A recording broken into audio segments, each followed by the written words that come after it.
Welcome to a show where you will hear about how our liberty is being eroded by the very people that swear an oath to protect it.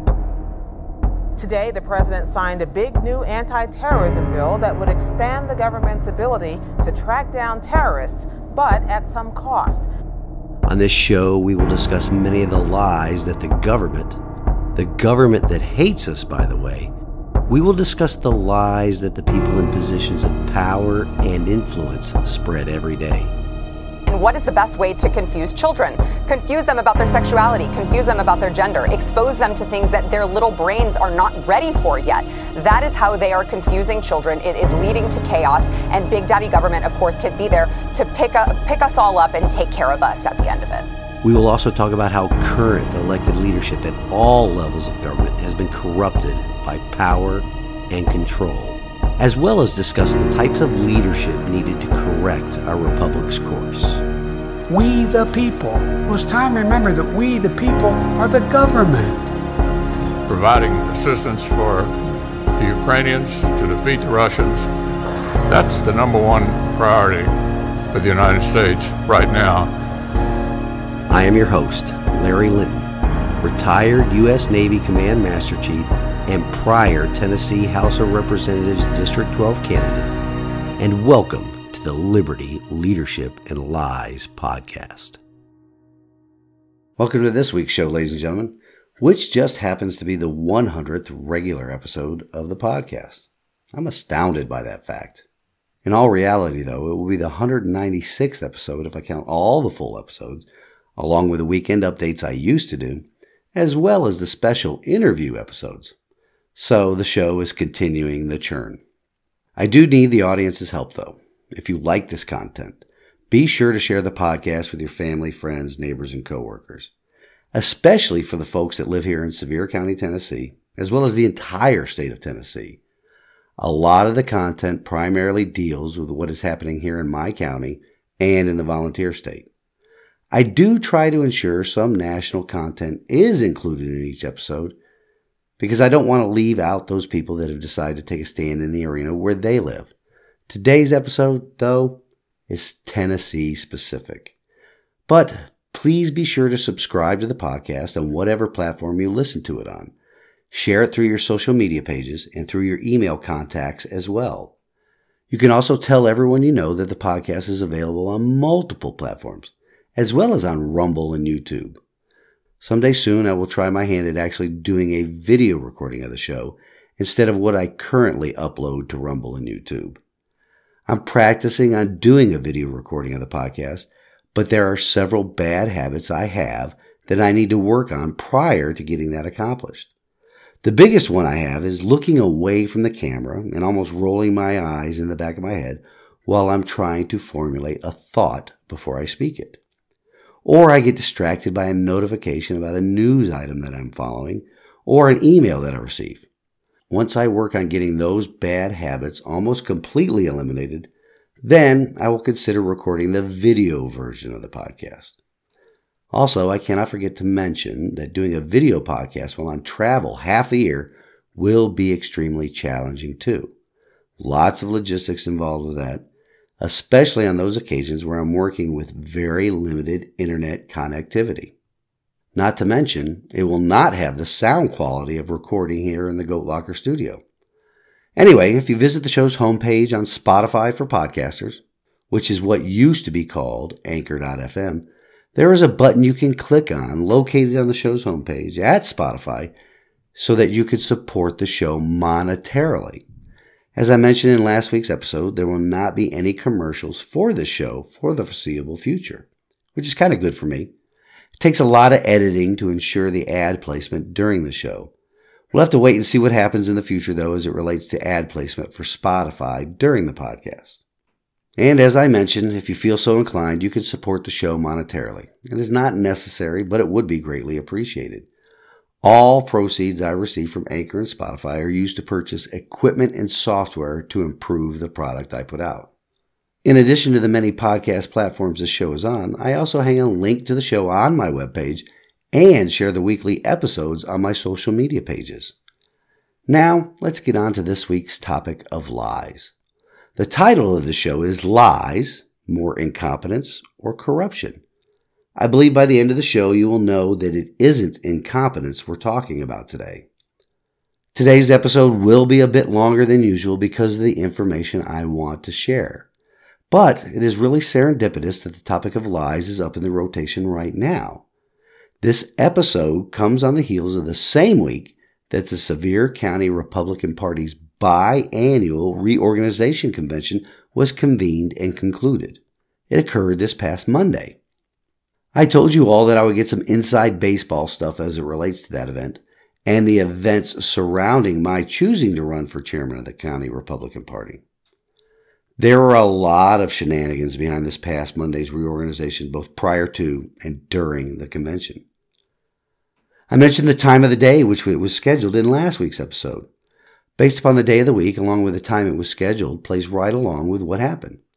As I said, the reorganization, first, and for some clarification or background information, a County Republican Party reorganization convention occurs every odd year here in Tennessee.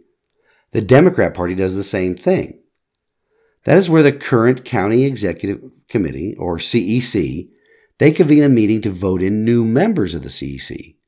Chair, Vice Chair, Secretary, Treasurer, Vice Treasurer, as well as the at-large members that serve as the remainder of the County Executive Committee.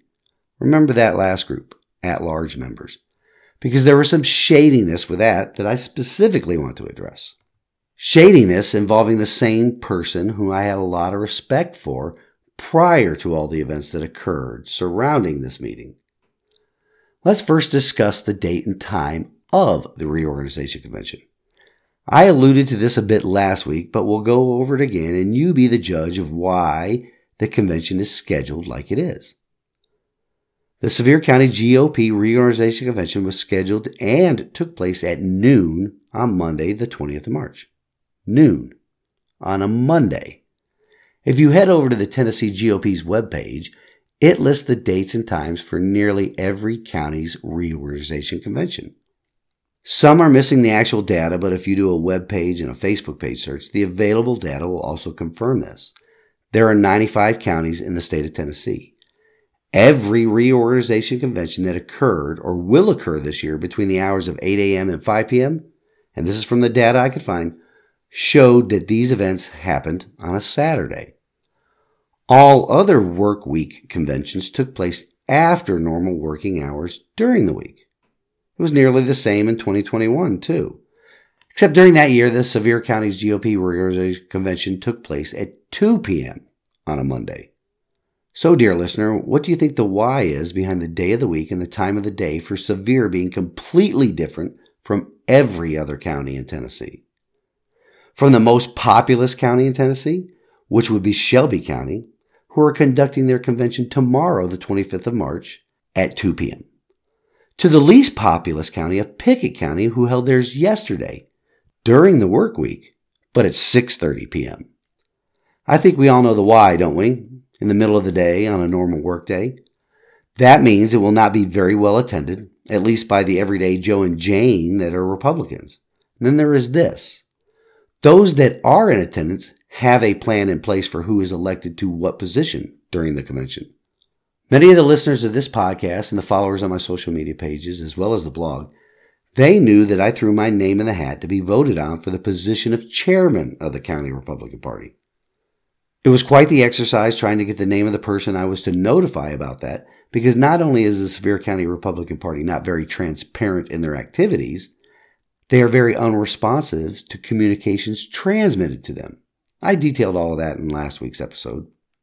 I also discussed how I found out about the 11th hour edition of another candidate via an email through a group I used to believe were actually fighting for a restoration of constitutional principles here in Sevier County. That isn't to say the regular members of the group aren't doing the work, but I'm afraid the leadership of that group has now proven themselves to be another digit on the hand that wants to maintain control of the Sevier County GOP. The chairman of the group is the person I referred to just a bit ago. He was somebody that I used to have a lot of respect for, and I will tell you why in a bit. Now comes some more shadiness with the whole process, though. In order to qualify for the position of a county GOP chair, an individual must, and this is from the Tennessee Republican Party's bylaws, quote, "For a county party chairman, any individual who is actively involved in the Tennessee Republican Party, his county Republican Party, or any recognized auxiliary organization of either, and resides and is registered to vote in said county, and any individual who has voted in the last 3 statewide Republican primaries in his county of residence during those primary elections." Unquote. Now, I believed I had met all the qualifications as detailed above. I have donated money to the Tennessee Republican Party, and I had done so as recently as January of this year. I was as active as I could be with the Sevier County GOP. Now, mind you, you can only be as active with the county GOP as they allow. What I mean by that is this. They often do not let people know about their meetings and events so that other people could show up, at least the regular Joes and Janes. The last email I received from the Sevier County GOP, prior to the ones dealing with this reorganization convention, and one in particular that I will mention in just a bit, the last email I ever received from the Sevier County GOP was from Mr. Alan Newton, one of those at-large members of the County Executive Committee, and that email came to me on the 13th of September, 2022. That email was about a golf tournament that the County GOP was hosting, and it was scheduled to take place on the 27th of October. Keep that date in mind, too, the date I received the email, the 21st of September, 2022. Because it was in March of last year, 2022, that I submitted my qualifying petition to run as an independent candidate for House District 12 seat in the Tennessee General Assembly. I was still on the email list for the Sevier County GOP 6 months after declaring as an independent candidate. A very important fact as it deals with my bona fide Republican status. Now, this isn't to mention all the many texts and phone calls and emails with the chair of the Sevier County GOP about matters outside of the party, as well as requests for information about events the GOP would be hosting or coordinating. Prior to that, I had emailed the county chair asking for information about election recounts in the county on the 16th of June, with a reply that came to me on the 5th of July. I'm sorry to say that situation was quite typical of emails with the county GOP. 2 or more weeks to get a reply. Before that email was an email I sent on the 23rd of May, but this time it only took a week to get a response. And prior to that was another email about another golf tournament. It came on the 6th of May for a tournament that would take place on the 26th of May. The last non-golf tournament related event that I received an email about was a Rise and Shine meeting that took place on the 1st of October, 2021. Also keep in mind that every year the county hosts a Lincoln Day dinner. Never received an email about those. So all of the above I tell you for 2 reasons. First, keep the receipts, ladies and gentlemen. I learned the hard way during my time on active duty to always keep the details of any conversation you have. I save every email I transmit and receive a reply to. Additionally, I save every email about events that should be placed on my schedule. So, I was as active a member of the Sevier County GOP as they were communicative about. As for the third qualification of resides and is registered to vote in the county, well, we all know the answer to that. Now, in paragraph 2 of county chair qualifications is this bit, and let me quote it to you again. Any individual who has voted in the last 3 statewide Republican primaries in his county of residence during those primary elections. Here is where the powers that be got me. It seems that my voting record shows that I did not vote in the March 2020 presidential preference primary here in Tennessee, which I found to be very odd, because I've made it a point to vote in person for every election that has taken place since I retired from the Navy. If my work took me out of town, I made sure to early vote, even though I'm not a fan of it.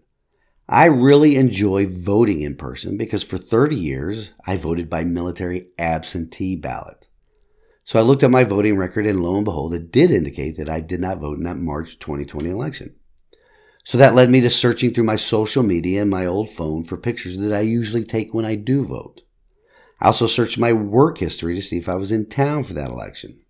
It turns out that I was out of town on the March 2020 election day, But I did have a photo of my shirt with the I voted sticker on it from the 25th of February. You see, early voting had taken place at the Mason Lodge here in Seymour that week, and I do remember voting there. Twice, in fact. In March of 2020 and again later in August of 2020. But it was already too late by the time I found that photo on my old phone. I had been disqualified by the state GOP to run for the position of chairman. That photo would not have done any good either. It did not have my face nor the background showing the Mason's Lodge. Just a close-up picture of the sticker on my shirt taken on February 25th. Now I tell you all this for a couple of reasons as well. First of all, vote in every election, no matter who or what is on the ballot. Second, ensure there is some verifiable proof of you voting in that election.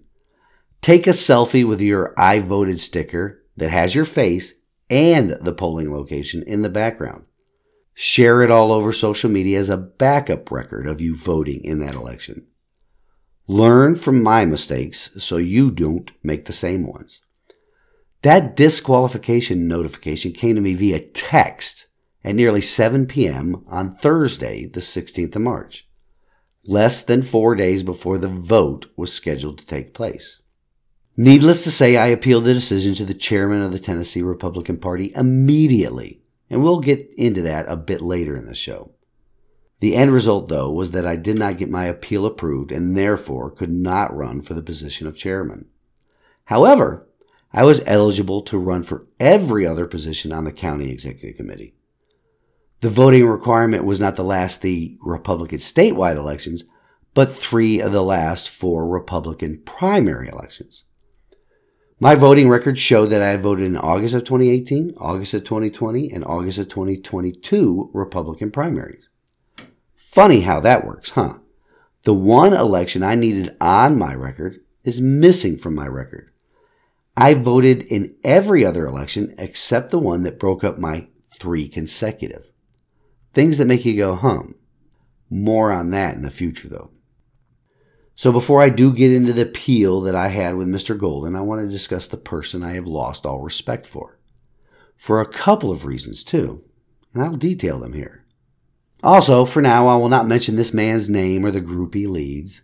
If you're a regular listener of the podcast or a follower of my blog and social media posts, you will probably figure it out. I'm keeping my powder dry on this for a little while. And I will use the information I'm about to share with you at an appropriate time so that I can wake up the members of that group to the duplicity of this individual. The duplicity may not be unique to this individual, but the entire executive board of that group. I have not yet fully determined that yet. As I previously mentioned, this man chairs a group of grassroots conservatives here in Sevier County. I have regularly attended this group's meetings and other events as they took place throughout the county the past few years. It was based upon what I heard at that group's meetings, as well as the background of the chair, that I sought him out personally for some advice about a possible run for office in July of 2021. July 28th, 2021 to be exact. Again, folks, I can't stress this enough. Keep the receipts, dates and details of meetings, phone calls, letters, and emails. Arm yourselves with the facts. You can see how my failure to properly document my early voting in February of 2020 bit me in the keister. Anyway, during my private one-on-one meeting with this individual, I asked his thoughts about challenging Representative Dale Carr in the 2022 general election. I told him at that time that I would have to do it as an independent candidate because of the Tennessee GOP bylaw requirements to run as a bona fide Republican candidate. Getting sick of that word, bona fide. The requirements are similar to the ones already mentioned, but with an additional caveat. Qualifications to run as a GOP candidate for public office, according to their bylaws, are, quote, the following shall be party membership requirements for candidacy to public office. The Tennessee Republican Party hereby defines the term bona fide Republican as A, any individual who is actively involved in the Tennessee Republican Party, his county Republican Party, or any recognized auxiliary organization of either, and resides and is registered to vote in said county, and either B, any individual who has voted in the last 3 of the 4 most recent statewide Republican primary elections, or C, any individual who is vouched for in writing to the satisfaction of the decision makers defined herein as a bona fide Republican by an officer of the TRP or a member of the CEC, excluding SEC members of the county and or district where said individual resides. Persons who have voted in any statewide Democrat primary will be ineligible for a voucher following the 2026 election. Unquote. So according to what I just read, I meet the requirements in A and B and do not need to meet the requirements in C. The caveat is this, citing the requirement in the following subparagraph D is, quote, D, any individual seeking elective office as a Republican candidate will be required to submit to the TRP the following fees prior to the applicable filing deadline for the office being sought, unquote. And after that in the bylaws follows a list of fees required for the office a candidate is seeking. For example, if you want to be a GOP candidate for the governor of Tennessee, you are required to pay a fee of $5,000. For the seat I ran for, the fee is $500. But get this, it really isn't a fee as stated in the bylaws. I talked with several prior candidates, both winners and losers, for office during the past election cycle that detailed how the quote-unquote fee was charged. It is a political contribution to the Tennessee Republican Party. In other words, a donation. Fees for running for office are quite similar to poll taxes, which are unconstitutional. Not to mention that these same fees have been deemed unethical by the State Ethics Board. Conservative constitutional legislators tried to pass a bill in the General Assembly during this session to eliminate the fees, were unsuccessful. Gee, I wonder why. Could it be pressure from the state Republican Party and its ineffectual chairman, Mr. Scott Golden? Maybe. But if it looks like a duck, quacks like a duck, and flies like a duck, it must be a duck, if you know what I mean. So, based upon my principled belief that a citizen should not have to pay a fee to a political party to run for office, it also solidified my decision to run as an independent candidate. Also, there is no mention in the bylaws about running for office as an independent candidate that makes it disqualifying. You can go back and listen to the qualifications again, or you can go to the state's website and download the bylaws and read them for yourself. So, back to my conversation with this individual. I discussed my lack of bona fide status and being forced to seek office as an independent, and my very principled, sound, constitutionally principled, stand against having to pay a political contribution in the amount of $500 for the privilege of running as a Republican. This man's only response to me was that it was going to be difficult. Nothing about how wrong it was, nor advising me against it, nor how it could disqualify me for anything. We left that coffee meeting with the understanding that an independent campaign would be difficult.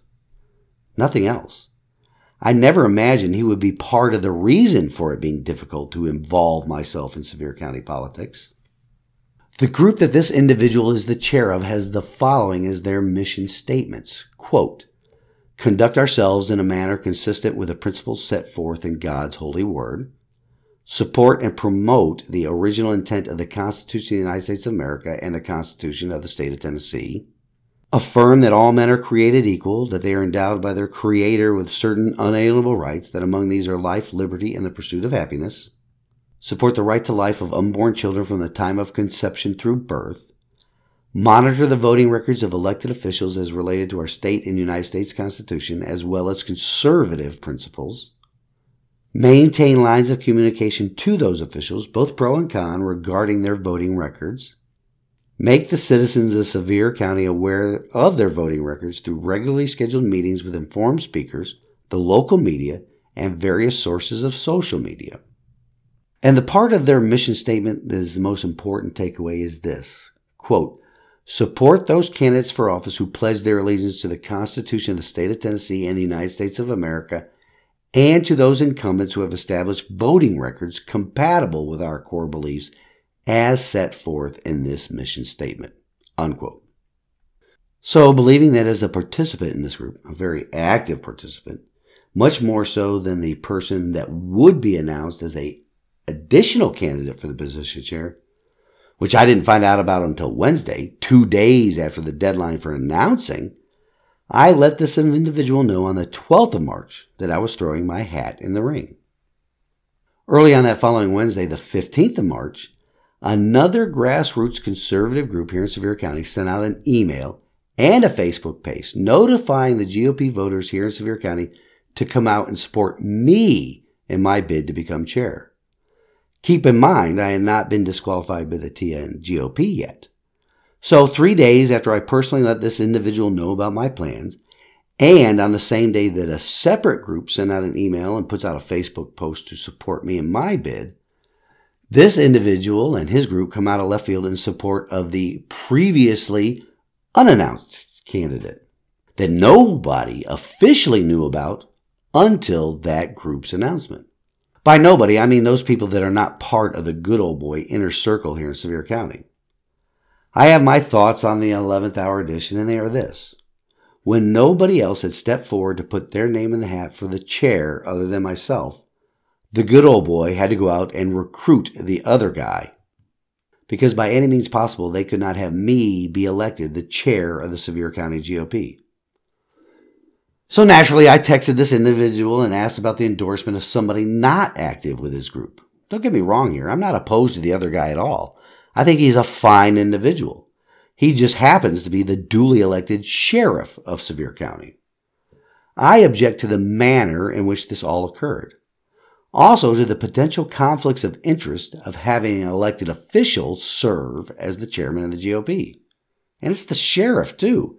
That man's life has already got to have him super busy with much more important matters.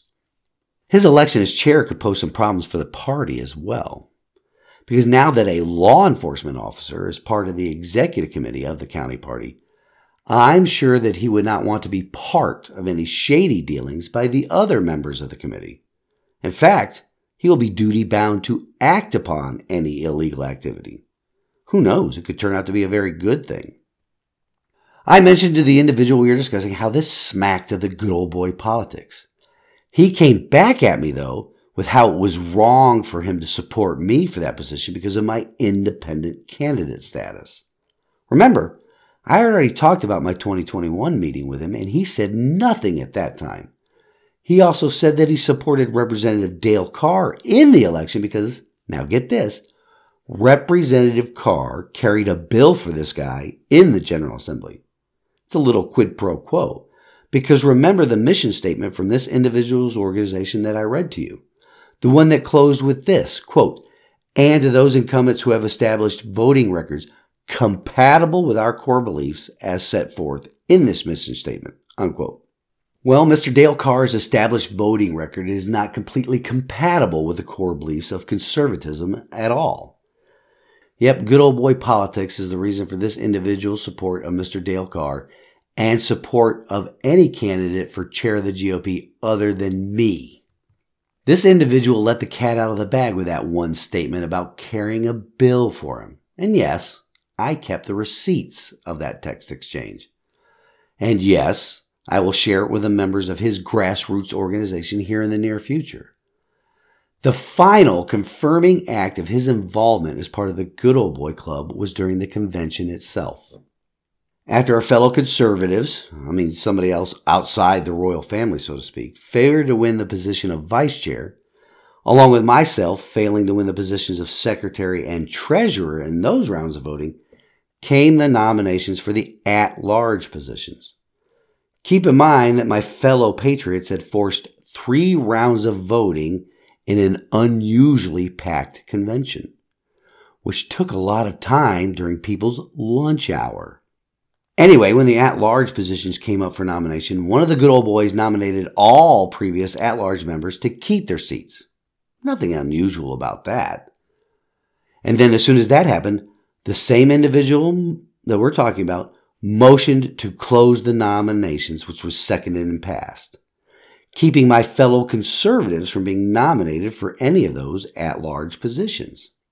But get this, some of the previous at-large members were elected to those new positions this time.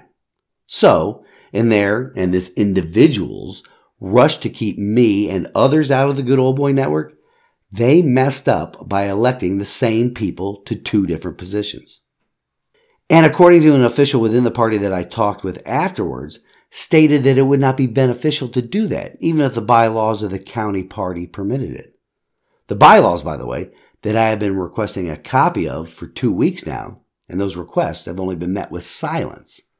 Also, this official within the party that I was talking with informed me that state rules limit the number of at-large members, so the county party wouldn't want to reduce the size of the executive committee by having some officers also be at-large members. The officers' positions are separate and in some ways superior to the at-large members. In other words, at the convention, the party good old boys shot themselves in the foot by the at-large position nominations and voting. But the kicker is this. The one individual that we have been talking about was the person who motioned to close the nominations and had it seconded as soon as the previous at-large positions were nominated to those positions. A rush to keep me and other true conservatives out. That was the icing on the cake for me, ladies and gentlemen, and for other members in attendance. So now let's get back to my disqualification to run as chair by the Tennessee GOP. As I stated, I immediately appealed that decision to Mr. Scott Golden on Thursday. I followed up again twice on Friday, then again on Saturday morning. It was not until Saturday evening that I received a reply. What a condescending piece of work Mr. Golden is.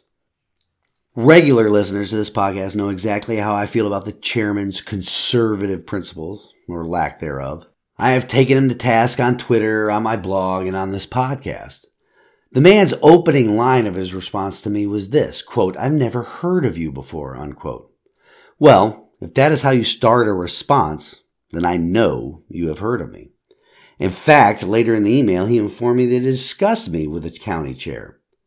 Oh, before I get much further, I do need to let the audience know that on Friday, the 17th of March at 6:20 p.m., the Sevier County GOP notified me that I was, in fact, a bona fide Tennessee Republican. So there's that. But Mr. Golden never addressed the issues I raised with the county GOP not following the bylaws themselves as they relate to the reorganization. He was focused on the fact that somebody outside his and the good old boys network could possibly be elected as chair of this county's GOP and actually act like Republicans are supposed to act. He is more interested in holding individuals to the bylaw standards than he is in holding actual organizations that he is accountable for to those same rules. And to top it all off, he did not even know the state's bylaws as they pertain to an independent candidate running for public office as a member of the GOP. He stated that I should now realize that I made a mistake, his word, mistake, not mine, by being an actual conservative and running as an independent candidate against a rhino lapdog of the current Tennessee Speaker of the House. Well, the mistake is his if he thinks that I am deterred in any way, shape, or form. In fact, I am more determined than ever to make that organization and the members of the General Assembly more accountable to Republican Party and constitutional principles than I ever was. I will shine a light on every dirty deed they engage in with the goal of replacing these selfish members of the new aristocracy with true servant leaders. Going back to my sailor roots, I have this Captain John Paul Jones quote for them. I have just begun to fight. Well, ladies and gentlemen, we've run out of time for this week's show. In fact, apologies for significantly going over my self-imposed limit of roughly 30 minutes per episode. In closing, we have this week's wisdom from God's Word, and it comes to us from Proverbs 17:20. One whose heart is corrupt does not prosper. One whose tongue is perverse falls into trouble. It is our jobs, ladies and gentlemen, no, it is our duty as the citizens in this state and in this constitutional republic to ensure the corrupt do not prosper. That is what they have been doing for far too long now, and it is time to turn the tide on the corrupt, selfish people in positions of power and control. If you want to assist or find out ways in which you can help in this fight, You can send an email to larry@libertyleadershipandlies.com. Again, that is larry@libertyleadershipandlies.com. Thank you all for listening this week, and I pray that you enjoy the rest of your weekend. Until next week, stand in the arena with me. Reveille, it's time to wake up.